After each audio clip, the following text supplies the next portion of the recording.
Salve. Salam sejahtera. Salam. Kita berdiri dulu. Salam Indonesia Raya.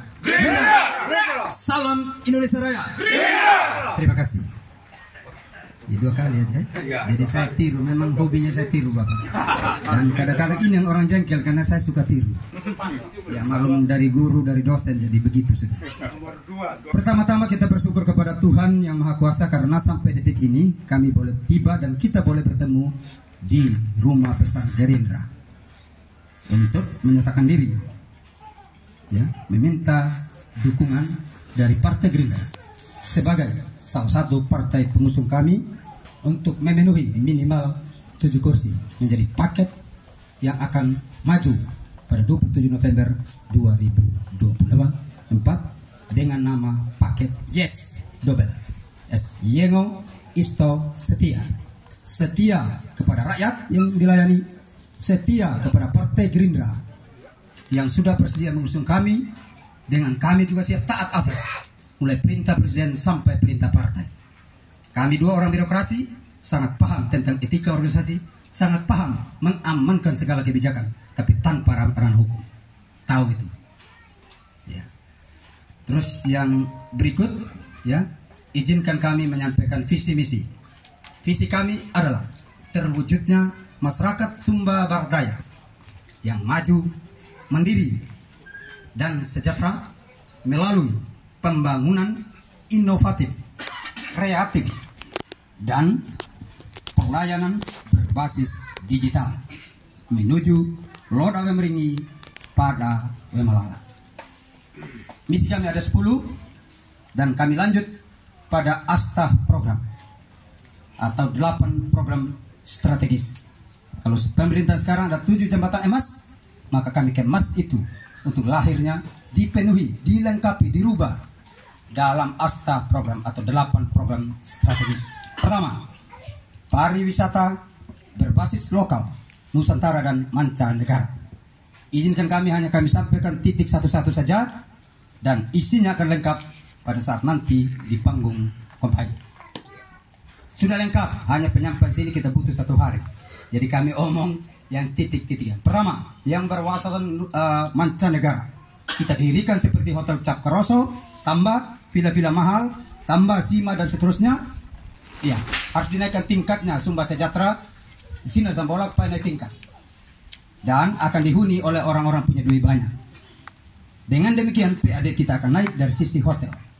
Tapi tidak kalah penting juga kita harus dirikan hotel yang kelas-kelas juga bisa kita tinggal juga. Atau kalau tidak boleh kelas berbintang, tapi dia juga sisihkan kamar-kamar yang standar, kita anak daerah bisa bermalam di situ. Kalau 8 juta di Pantai Karoso bagaimana? Ada 1-2 juta, ada di bawah 1 juta untuk kita nikmati tempat yang sama, tapi fasilitas agak-agak beda sedikit. Begitu.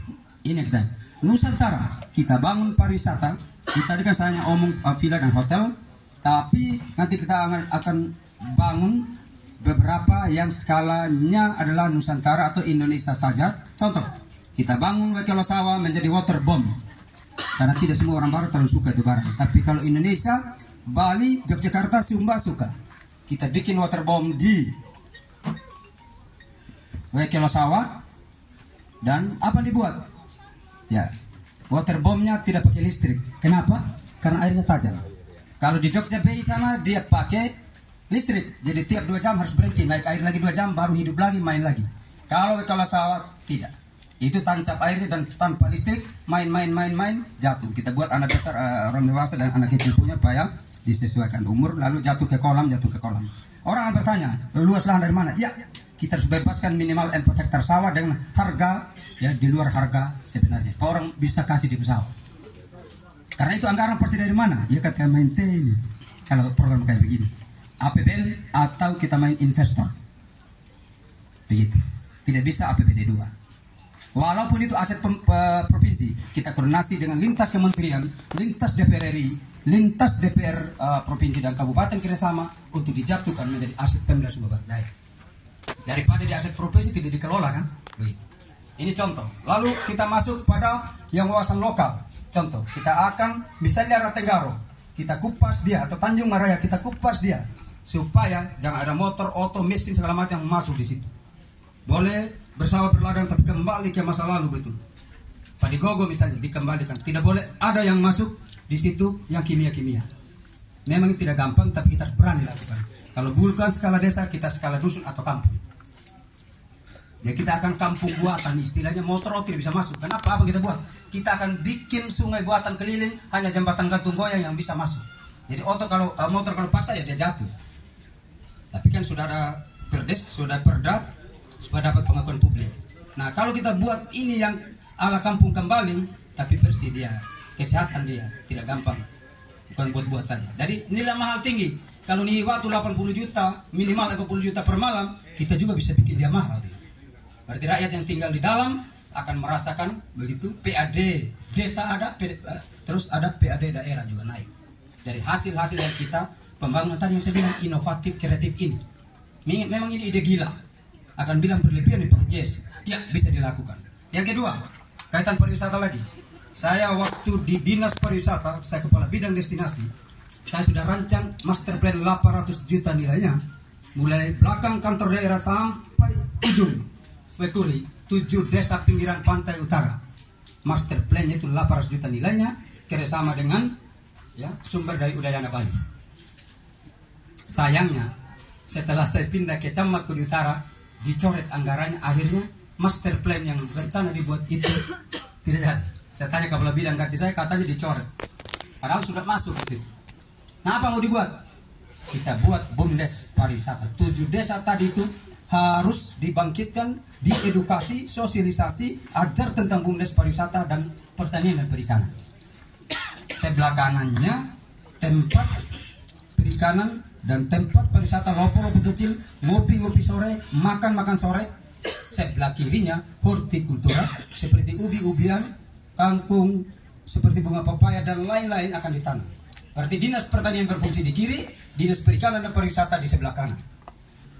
Memang ini harus ada kerjasama lintas sektor, tidak boleh ego sektor. Jangan bilang, saya perikanan, saya pertanian, saya pariwisata, tidak boleh. Maka dikendalikan seorang bupati untuk 3 dinas kerjasama, lahirlah kesejahteraan rakyat. Orang di sebelah panggang-panggang ikan, dia makan-makan, dia akan bilang, saya suka bunga bayam, saya suka kangkung, saya suka sayur putih, saya suka kol, dan sebagainya, saya suka semangka, saya suka ubi, saya suka patatas di sebelah kiri. Betul, saya tahu tanah-tanah itu sudah dijual, tapi kita akan bikin regulasi istilah pinjam, masyarakat bisa pakai. Pinjam, hitam dan putih, pakai notaris, supaya jangan ada yang klaim terus saya punya pukul dana. Nah kalau sudah begitu, maka listrik harus maju sana. Ini yang kita usahakan ke depan, bagaimana listrik solar cell jadi tidak harus dari PLN. Kita pakai solar cell tenaga matahari. Ini menjadi program hilir yang dikatakan oleh Prabowo Gibran saat ini yang bakal dilantik nanti. Kita akan lapor ke sana sehingga listriknya tidak jadi soal. Keamanan juga kita packing sehingga tidak terganggu. Jadi masyarakat lokal saya bakal Sumba akan pergi duduk-duduk sana sore-sore bawa keluarganya dan seterusnya, dan kita atur harga jangan terlalu mahal. Makan malam di rumah sama dengan makan malam di pantai utara. Tidak, supaya jangan sia-sia jalan hot mix. Begitu. Memang ini butuh ide kreatif, inovatif. Anggaran pasti tanya dari mana? Ya, kombinasi dana desa, kaitan BUMDes, APBD 2 Dinas Pariwisata, lalu kita minta dukungan dana provinsi, pusat, bahkan investor. Kalau investor dia aman, dia bawa uang triliun di sini. Asal aman, kita pemerintah juga jangan minta fee orang belum kerja. Belum kerja minta 1-2%, 5%, 10%, dia langsung pulang. Ini pakai JS akan melakukan ini. Kami orang birokrasi, tidak berkata-kata kesenang orang supaya jadi bupati dan wakil bupati. Tapi kalau sampai dipercayakan oleh Gerakan Indonesia Raya, dan ini baju hari ini, baju milenial. Saya calon bupati termuda. Ya, kalau saya ambil yang tertua, nasihat saya semangat berlebihan, dibilang, Adi jangan begitu, itu ada ranah hukum. Jadi orang pintar, jadi 13 dinas di Sulawesi. Kalau saya hanya modal berani, supaya jangan sampai baik rakyat terus ranah hukum, dia ada toh. Ya itu habis pariwisata. Saya kalau omong terlalu banyak bahaya. Nanti kampanye bukan daftar lagi.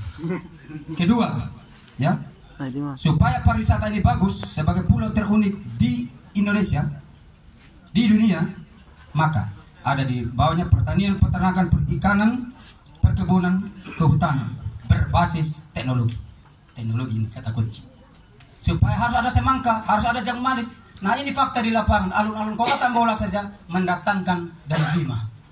70% jagung manis di pasar Okakomi datangnya dari Bima. Kalau sudah tidak ada yang panggang jagung lagi di Tembolak. Saya Kadis Koperasi yang ada kan itu kegiatan alun-alun kota, saya sudah ini berani.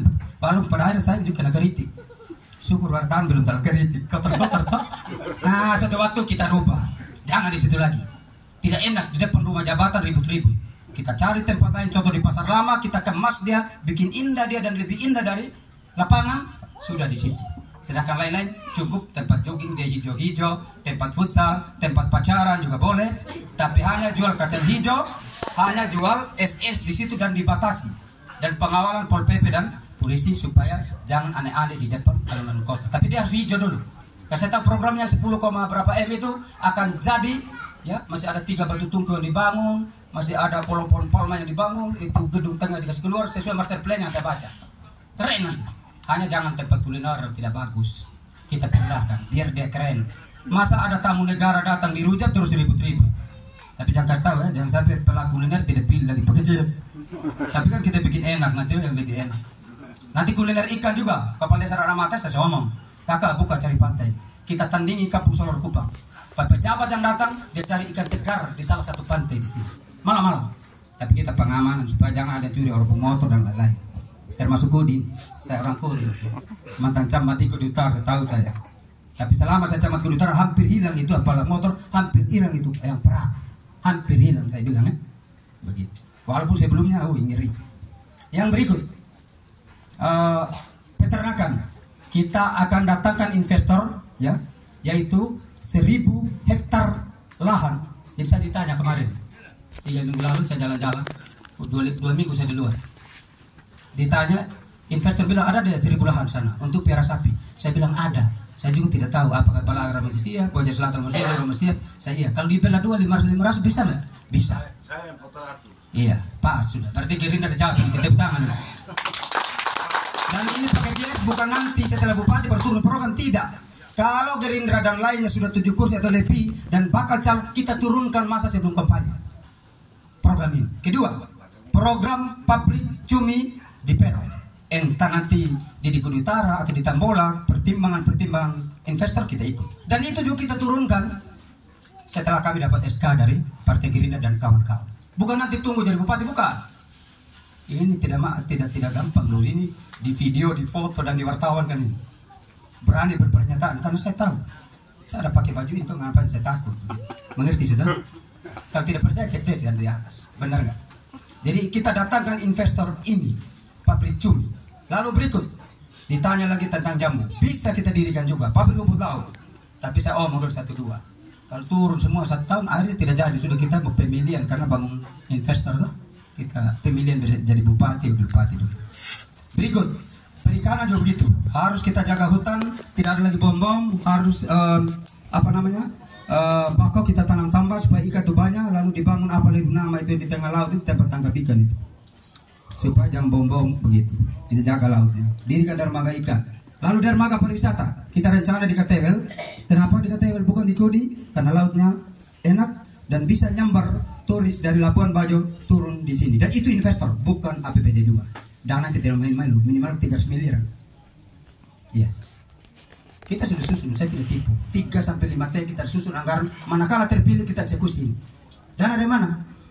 APBN dan investor. APBN 2 hanya seri, karena tidak mampu kita mesirin juga ini. Masuk 10% tidak mampu kita. Kecuali bangun semua dulu itu baru ini. Jadi agak susah. Lebih baik main investor dan APBN ya kita cobalah hal-hal yang bisa beberapa. Berikut, kaitan dengan kehutanan kita harus jaga hutan. Jaga mata liku dan lain-lainnya. Jaga kalau sawah, jaga kamu yakin kembali, tapi tidak ada yang kekerasan. Tembak-tembak orang bukan jalannya. Pendekatan humanis, begitu.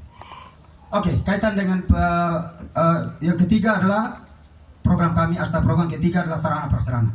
Jalan menjadi target kita. Bagaimana lingkar utara dan selatan untuk dia ketemu. Nanti kabupaten lain kita kerjasama juga. Lalu yang berubah berikut, Sumbawan Gate. Kalau turis turun di Tembolak dia harus keluar Wangapu. Kalau dia turun Wangapu dia harus keluar di Tembolak. Nanti ada sistem digital karena pemerintah kita pemerintah digital. Tidak bisa. Dia ambil tiket, dia balik tidak bisa ditolak. Kan kita pasang sistem. Tidurnya di mana? Kabupaten Badung Bali. Saya sudah 1 minggu orientasi lapangan waktu saya PIM di Badung Bali dan saya paham. Bukan karang-karang program. Begitu. Sistem digital kita naikkan jadi tidak ada pelanggaran. Kalau sudah bilang 4 bupati sepakat turun Tambolak, keluar Waingapu, turun Waingapu, keluar Tambolak. Kenapa dibuat demikian? Supaya keliling semua Sumba. Resikonya berwisata di Sumba harus keliling begitu. Pada punya uang keluar di timur kabupaten. Supaya rakyat senang. Beli depo anak kelapa, beli depo anak kain dan seterusnya. Lanjut. Sarana prasarana lain misalnya air. Mata loko kita harus naikkan. Bagaimana dia mengairi kodi dan seterusnya. Kita cari juga sumber air sebagai Waihari dan lain-lainnya supaya putar keran. Memang sudah ada putar keran di Dinjo dan sebagainya. Kampung Onlihu, kampung kelahiran bapak saya di Monogodi. Jadi itu memang sudah ada putar keran. Ini yang kita cari bagaimana keran-keran di rumah-rumah rakyat. Caranya bagaimana? Pipa besar dari APBN begitu atau ada LSM atau investor, maka pipa sedang-sedang yang masuk dari desa ke kampung-kampung itu tanggung jawab dana desa dan kombinasi APBD 2 bisa. Tapi kita harus bukan bikin perencanaan, dipertanggungjawabkan dan dipahami, lalu sumber dananya jelas, kita eksekusi. Pembangunan tidak boleh juga ada risiko, hanya bahwa kita sistem digital. Berapa pajaknya, berapa dan seterusnya harus jelas. Tidak boleh kita bermain-bermain di belakang layar, nanti lahir ranah hukum. Baru jalan program 1 kali, investor punya atau APBN, kita